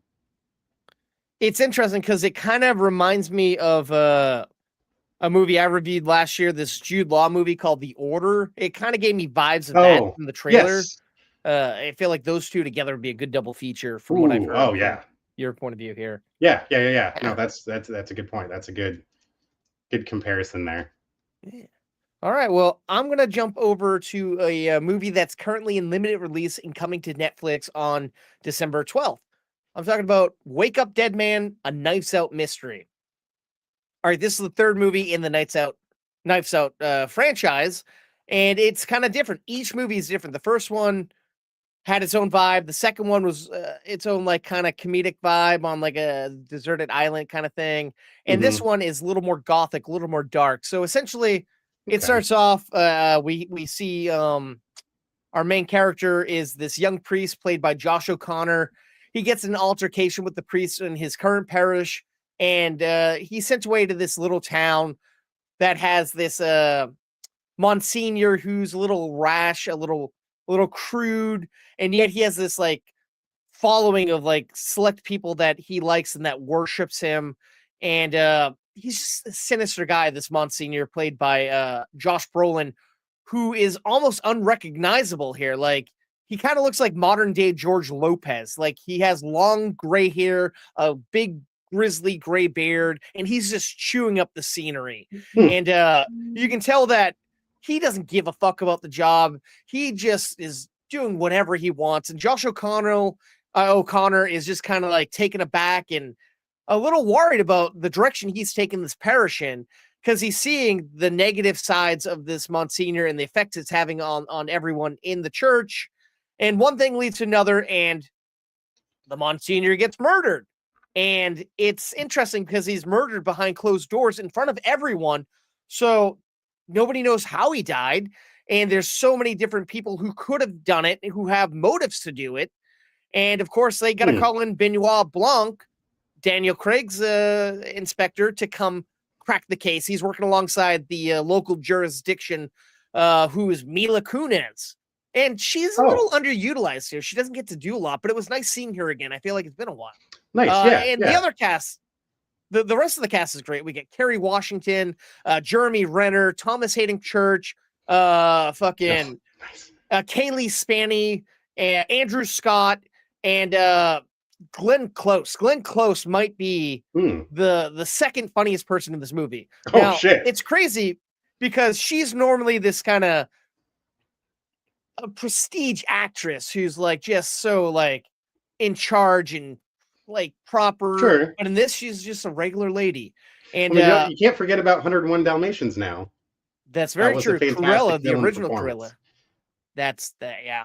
But I will say, the character who like stood out the most to me, who was the funniest and just realist, is barely, and he's in like one or two scenes, Jeffrey Wright. He's like in charge of like the clergy, and he's great. I love him in everything. But he's fantastic.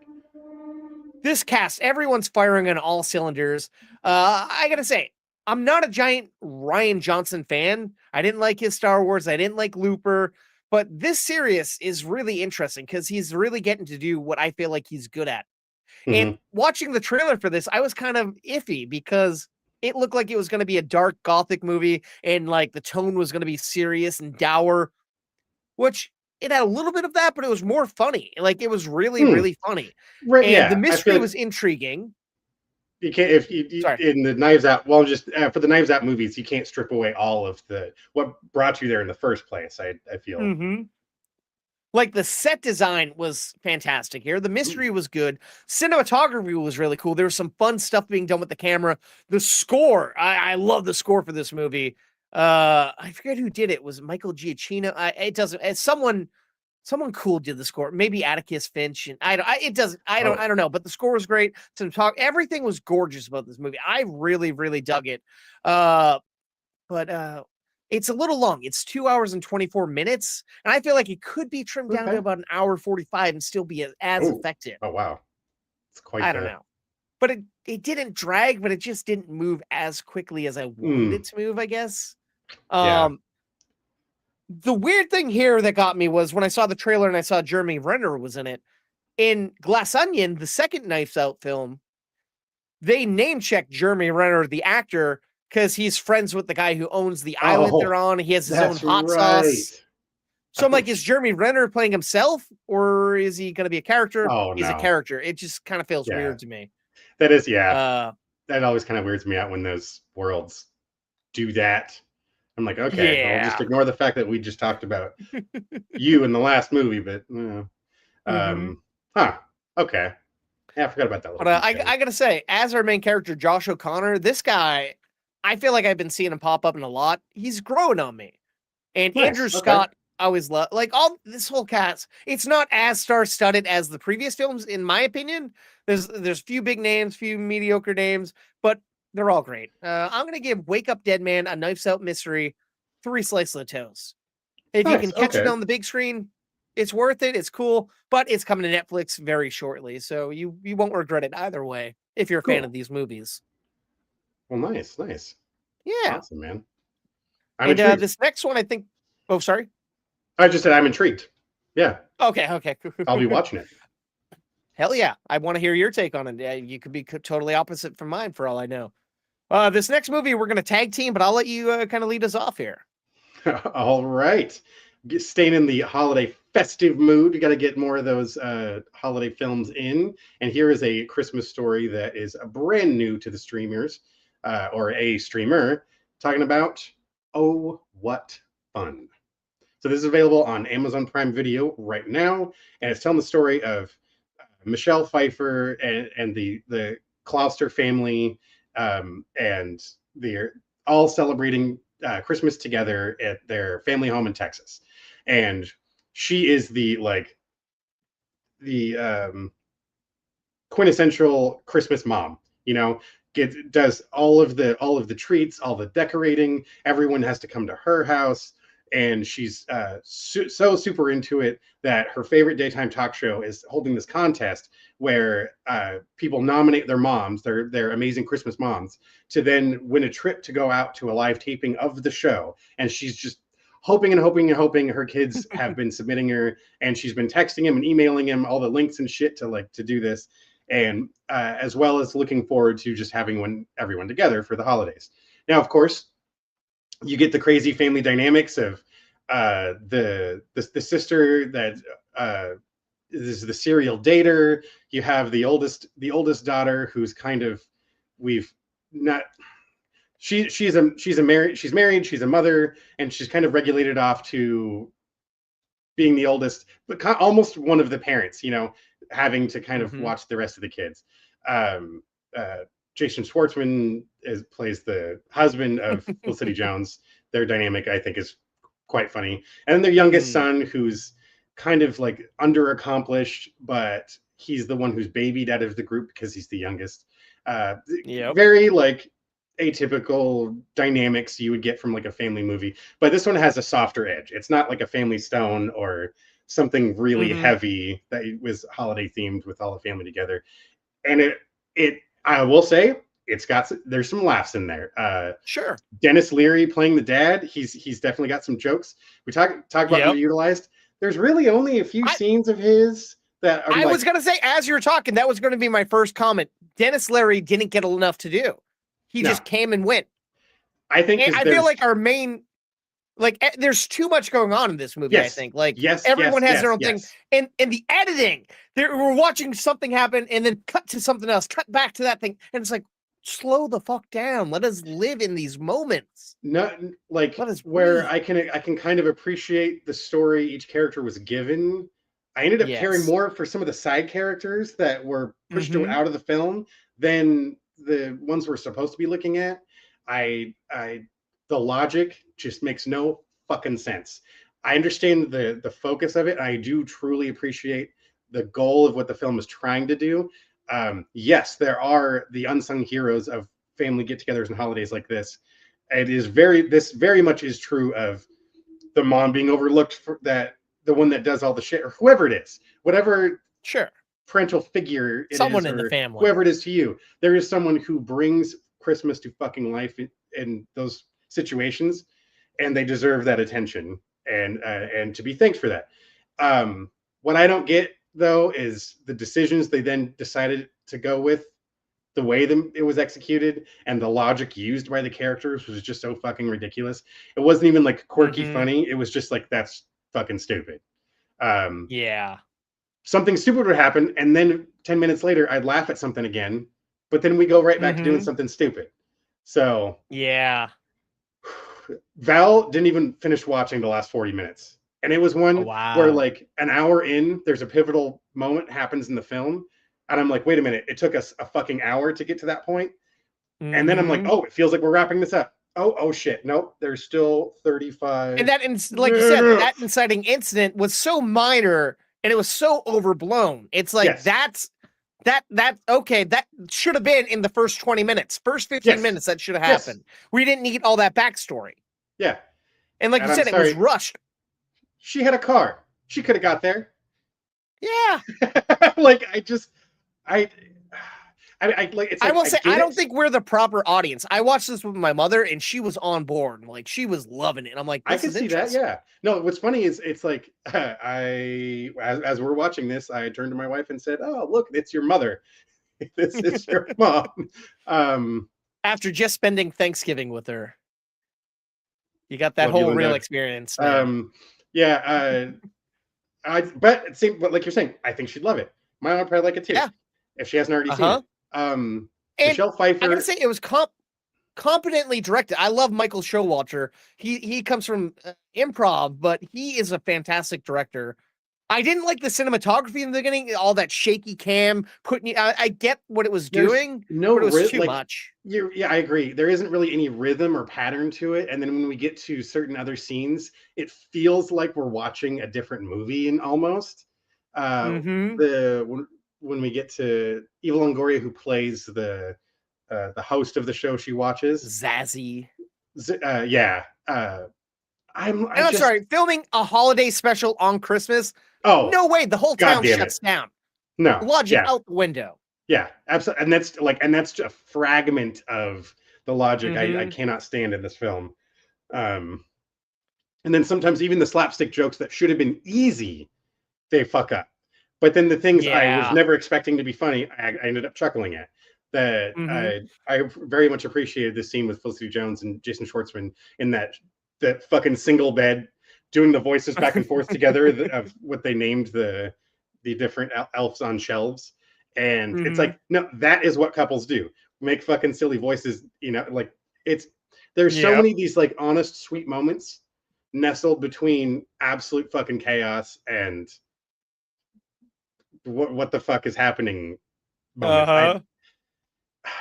It's like I kind of started to like it, and then it just kept going downhill.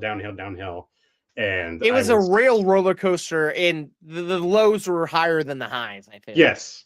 I'm sorry. But the cast was doing the best that they could. Yes. I will not sell them short, because it's like, at the end of the day, you're given the dialogue you're given. I think everyone delivered as best they could with what was in front of them and the direction they're receiving. Because it's movies full of talented people. And again, I can appreciate the heart of the story, just not the execution, the actual plot, way it plays out. It's just too much for me. It's like Val was trying to say, is this like a Hallmark movie getting a way bigger budget and way bigger names in it? I'm like, I think that's kind of doing almost an injustice to Hallmark movies, because they work within their means. Those Hallmark movies have been playing since before Halloween in my house, and they've been getting slightly better stories and bigger, interesting casts thrown in the mix. I don't know. It's like they're becoming their own real thing. I mean, they're still all the same bullshit premises. Yeah. But well, fuck, dude. You can go on a cruise with half the cast of these people now, or these movies now. Like they got their own like holiday experience in July in like Nashville or some shit. Oh shit. I believe insane. Yeah. Yeah. It's a nice try. Nice try. Yeah. It was nice seeing an original holiday movie, but it just isn't going to be one I'll go back to anytime in the next 20 years. There's definitely people who will go back and watch it again. Sure. Like there is an audience for this, but like you said, it's just not us. And even then there's probably better versions of telling a similar story, but probably not in this Christmas context. So 100%. Well, we'll have to see if another. Is there a different way we can tell a similar story that is better executed? But I feel like we have seen it in different renditions, but none are coming to mind. I feel like there has to be some out there. Yeah. Yeah. How many slices are you giving this bad boy? I've been debating. What? It being kind. I'm giving 2.5. Fuck. 2 maybe. I'm right. I don't know. That's where I'm stuck too. I don't know if it's 2 or 2.5 because it's like I'd be genuinely surprised. Like, oh shit, no, okay, that was funny. Mm-hmm. And then something really stupid would happen. Yeah. I'm gonna say 2. I'm going 2 slices. All right. Not bad. So we live in that 2 zone. Yeah. All right. They're right down the middle. That's not bad. We're on the same page here. And if you did watch the movie and you like it more than us, let us know what worked for you. Yeah. It'd be interesting to hear. All the socials or whatnot. Love to hear from y'all. All right. I have one film left. This movie comes out on December 19th. A movie written by Will Arnett, who happens to star in it, and directed by Bradley Cooper, his buddy. A film called Is This Thing On? All right. So this is following a married couple who are in a rut and one day decide, let's call it quits. And they go their separate ways. The mom lives in the house with the kids. The dad gets his own place. And they both kind of are amicable with each other. Like they still run into each other and they're civil. And you can tell there's still some love there. But they need to do a little bit of growing. And one night, Will Arnett stumbles into a comedy club, a real life comedy club in New York, one of the highest comedy clubs out there, the Comedy Cellar. And he stumbles upon an open mic night, and he just goes up there and kind of bears his soul to the audience, talking about being split up with his wife and kids. And he gets some laughs, and he's like, oh, this is interesting. And then he starts doing it more, and he kind of hones his skill, and it becomes like a major part of his life, but he's hiding it from his friends and family. And it's interesting to watch as someone's kind of moving up the ranks and learning to hone a skill. That was kind of cool. And then on the other side, as his wife, we have Laura Dern, who is just fantastic in this. She was when she was younger, she was a volleyball player, and she was in the U.S. Olympics volleyball team, and she kind of gave that up to be a mother and wife. And now she wants to get back into it a little bit, so she becomes a coach, and her career takes off again. And the two just find this passion. And I'm not going to say what happens, but it's interesting because we have some fun dynamics. Because, like I said, they don't hate each other. Right. Laura Dern's still pretty close to Will Arnett's parents. Will Arnett's mom loves Laura Dern. They still hang out. There's some great cast members tossed in here. Like I said, Bradley Cooper's in here, but I'm a little irked by this. He's playing something different, which cool. Play something different. I'm all for that. But his look, his mannerisms, his line deliveries, his lines are all essentially a Jason Mantzoukas, Ralphie from the League delivery and performance. And it's like, oh, dude, it was rough. Like even I saw this at a festival a few months ago. My buddy's like, yeah, he's doing Ralphie from the League. And I'm like, yeah, it's rough. And then the end of the movie, some time passes. He's now looking like Mark Maron. And I'm like, what? So inconsistent and weird. Is that just so we got him? Like, letting him just do whatever. Now he's, because he's the director, so he can get away with it. Right, exactly. Yeah. And then it's interesting because we have Will Arnett's one third of his podcast. Sean Hayes is popping in here as one of his friends. Once again, an underutilized character.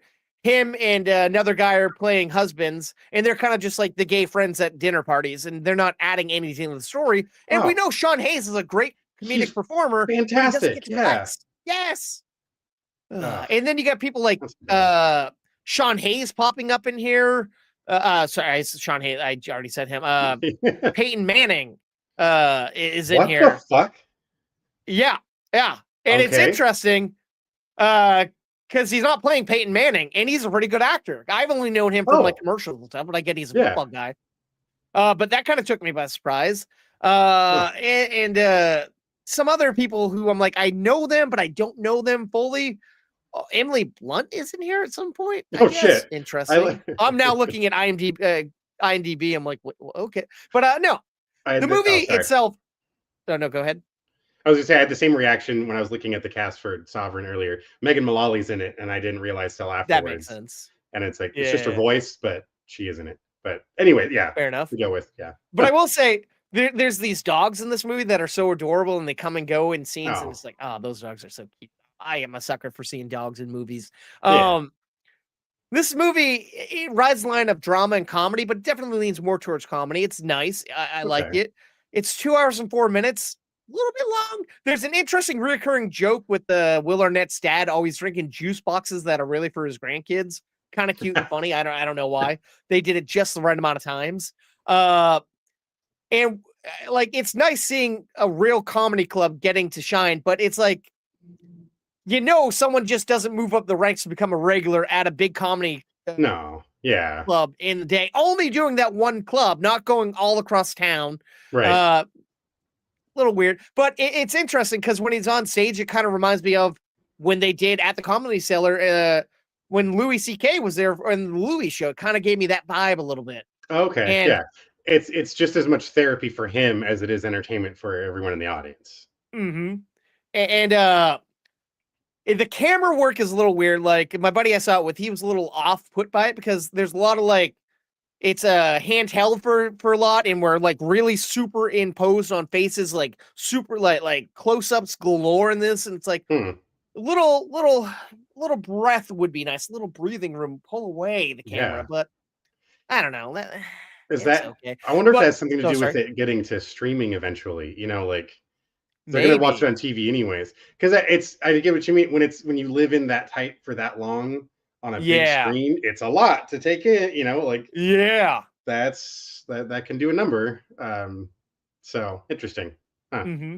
And the other weird nitpicky thing I had, even my buddy had, there were these like cuts in time, these little jumps, but it's hard to tell how much time has passed. Time has passed, and it's like a little clarity would have been nice there. I can forgive it. Okay. It's 2 hours and 4 minutes, not too long. It's a fun time. Like Will Arnett gets to be a little more serious than we've seen him, but he still has that cutting edge, his wit, which is nice. But like I said, Laura Dern is so goddamn delightful in this film as well. Nice. Overall, I really dug this movie. I'm going to see it when it comes out on the big screen next week again. I'm going to give Is This Thing On 3 slices of toast. Nice. If you're a fan of comedy, I think this is definitely for you folks. Okay, there I go saying folks again. Yeah.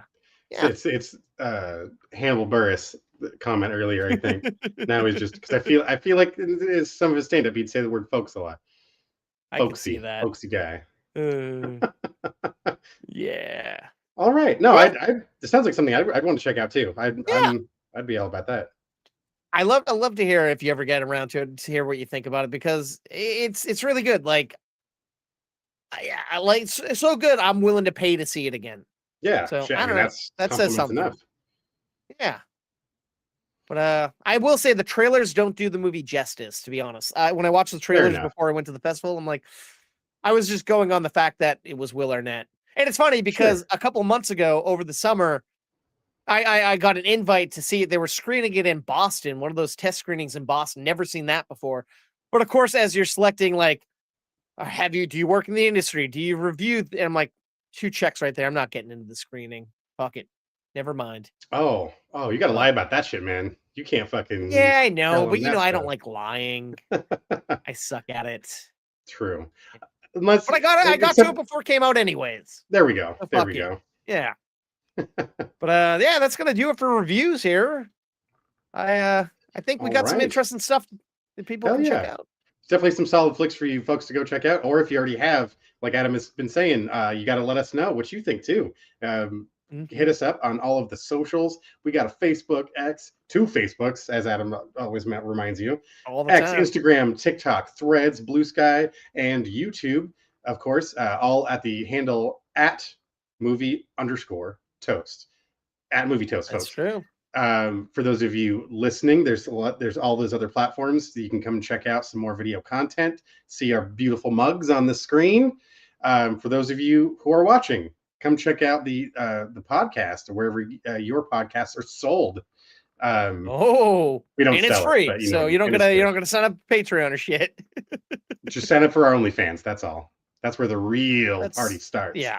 I literally strip myself down. You see my moves, and I'm just getting into it, folks. It's good stuff. We just talk about People movies pay me to naked. put clothes That's on. it. Yeah, I thought about it. I'm desperate enough. There has to be someone out there who likes heavy guys in movies. I don't know. Yeah. Woo. You know anyway, speaking of movies, we are gonna be having our annual film festival coming up, but we're trying something different and we're working out some kinks. It's gonna be live streamed right here on YouTube and some other platforms. We just got to work out kinks before we put any of the details out there. So if any of you listening or watching have gotten word that your film's been selected, we haven't forgotten about you. We just really want to make sure everything's worked out, all the kinks. But once all that info is worked out and figured out, we will let you know on all those platforms, on the podcast. It's coming. It's just going to take a little bit of time. Normally it's around this time, but we want to make sure we're not fucking it up. Yes, yeah, exactly. As Adam said, we really want to get it. We want to get it right. We put a lot of work into it in all the previous years. So please don't think we're slacking on it. It's more concern about it. It's still being the fun series of short films that we want to share from you from around the world. And there's some really cool stuff that we're very much looking forward to having you guys check out. So please keep your eyes and ears out for more information on when the festival is occurring. We will be putting that as soon as we set a date. We will be letting all of you fine toasties know how, and I mean, you're gonna be able to watch on YouTube. End of the day, it's gonna be right here on this stream if you're watching now. For those of you listening, please come check out the YouTube and please come watch some really cool short films. All around the world we got shit coming. Different genres, different styles. It's a fun time. But you don't want to follow us, or you already follow us. You can't wait for the festival. You want to do something. Why not help us improve this show? We can only do that by getting your actual feedback of what works and what doesn't work. So please leave a review on Apple Podcasts or wherever you're listening or watching. And we want to make the show as golden brown and delicious as possible, and toasty and buttery. Woo. That is right. That is right, sir. Please just let us know what you think, because we would just, as Adam said, want to get the show as good as we possibly can. We've gone through several iterations over the years, but at the end of the day, we just like talking movies with you folks. So let us know. Yeah. But you don't want to do any of that. You can do one thing that we always ask, and it's free. And it's please stay toasty. Toasty. Adam and Dennis, they're the kings of the real. Reviewing new movies, they keep it real. Coast to coast, from LA to the east. On the podcast show, they feast on the beast. Adam's bringing knowledge like he's Professor X. Dennis with cuts deeper than Wolverine's claws. I guess Marvel, DC, they know them all by heart. Breaking down the plot, tearing every scene apart. They got the juice like Tarantino's Pulp Fiction. Breaking down movies with a sharp precision. Adam coming in hot like a John Wick hit. Dennis bringing the heat like the climax of a Tarzan flick.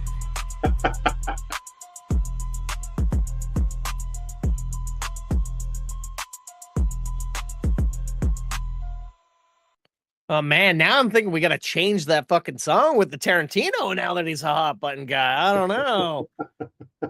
Hey man, I'm happy to be the #1 podcast on Bikini Bottom. I'll take that any day. There you go. Oh man, since we only stick to 2 reviews each nowadays on the podcast, I didn't get to review a movie I really wanted to talk about, but I'm gonna say, go see Zootopia 2. It is fantastic. Oh, I loved it. Nice, awesome. It lived up to the hype. What hype? I don't know. Hey, man, well, it's one of those where it's like I kind of forgot there was even a Zootopia, and they announced Zootopia. It's like, oh shit, oh that's right, because it's been a few years, right? Since about 9, almost 10 years at this point. And it's funny. The night before Thanksgiving, I went to visit a cousin up in New Hampshire, and we were talking about going to this like theater, cinema, restaurant thing, like where it's like a restaurant, but they play a movie. And he's like, yeah, they get nothing good. And I'm like, they got almost every movie. And Zootopia 2 just came out. That's going to be a good movie. He's like, nobody knows what Zootopia is. I don't even, this movie's going to be a flaw. And it broke so many fucking records. It made a fuckload of money. One of the biggest openings for animated movies ever. And I'm like, You proved that asshole wrong. It killed it. Yeah, and a lot of text back and forth about, well, this and that. And I'm like, the numbers don't lie, man. The numbers don't lie. Fuck you. And it crushed in China, man. A place where normally those films don't work very well. Anyway, sorry, not going to go on a tangent about Zootopia 2 anymore. Anything non-film related that you want to talk about, or TV related possibly? I don't know. That we didn't cover. Just super pumped for Fallout coming around here pretty soon. Haven't cracked open Stranger Things yet, but nor have I. I was going to ask you about that. Because I want to do the whole thing in one shot, I think. So this whole first batch, I just don't want to drag it out. So yeah. Did you see when they announced the theaters? I logged into fucking like AMC, the app, like to check seat wise. Fucking almost sold out all the showings like minutes after. And what they're doing is interesting. They're charging $20 to reserve a seat, and then you get credit for concessions and whatnot. So I'm like, that's kind of cool. Oh, so okay. So it's not like the concessions are built into. Oh, cool. Yeah. All right. So you're paying essentially. You're getting a free seat, and then they're making sure they get money from their concessions, which is interesting because normally AMC theaters don't play Netflix things. Yeah. So for this, it's intriguing, and that I guess is nothing we didn't talk about with that Netflix Warner Brother thing. I guess they'd have to start putting Netflix stuff out. Netflix would have to play ball with AMC and other theaters. True. Yeah. It's I think it's an interesting gimmick. I'm curious to see how well it plays and if this is going to start happening more often with other things. I mean, the closest I've had to that experience is when we've gone to screenings, Producers Guild screenings, where we watch an episode or two of a show with the cast or creator of the show. And every once in a while, it's really fucking cool to see it scaled up to that size. Oh, yeah. Barry was awesome on the big screen. And getting to watch it with Henry Winkler and all of the main cast, like that was awesome. Speaking of which, your one of your screenings, Man on the Inside, have you checked out season 2 yet? Just came out recently. Not yet. No. See, that's just another thing on the list. Ted Danson is so good, so charming in that show. But like, kind of isn't he? And everything, like Sarah's finally given A Good Place a chance, and like I'm rewatching it. I'm like, such a fantastic, like everything that man does is just goddamn. Cheers is still great. I still like. I still like Edgar was fine. Cheers. But the older he gets, the more wholesome and family. Like it just works so goddamn good. Yep, agreed. But it's interesting that if anybody's interested, they're playing in a few theaters. Stranger Things will be playing the night it drops at the same time it drops on Netflix, and then only the next day on January 1st they'll be playing it on the big screen. So if you're able to get a seat, you should do it. It's a 2-hour episode, I guess, maybe a little over 2 hours. Yeah, justifying going to the theater. Right, which I think that's a great way to do it. That's awesome, especially something on that scale. I want to see it expanded like that world. So very cool. But it's the weird. I haven't heard very many people talking about if it's good or bad. I haven't heard anything. It's silent. I wonder if it's people like us waiting for it all to be there to ingest. Oh, it is. It's a lot of people doing that same thing, and especially we're getting close. We're in the thick of the holiday season. It's just so fucking busy. It's hard to have time to sit down and like. I mean, I had to carve out time to get the movies in that I was reviewing, which was I kind of felt bad. It's like shit. This usually isn't that difficult to get that in there. I couldn't get anything new watched over the holidays when I was out of town, but so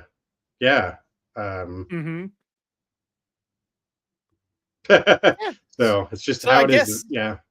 Yeah, in the holiday season, this is hard to get out there and see things or watch things. You're doing so much with friends and family, or just taking a break from life and enjoying the little time off.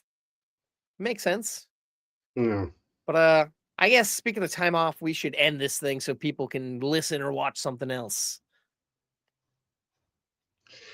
That's very true. Yep. Well, thank you for joining us, you fine folks. We'll see you next time, Toasties. Please let us know what you think of the films we reviewed. If not, give us some recommendations for some other films we might have missed recently. Hell yeah. Thanks for watching and listening.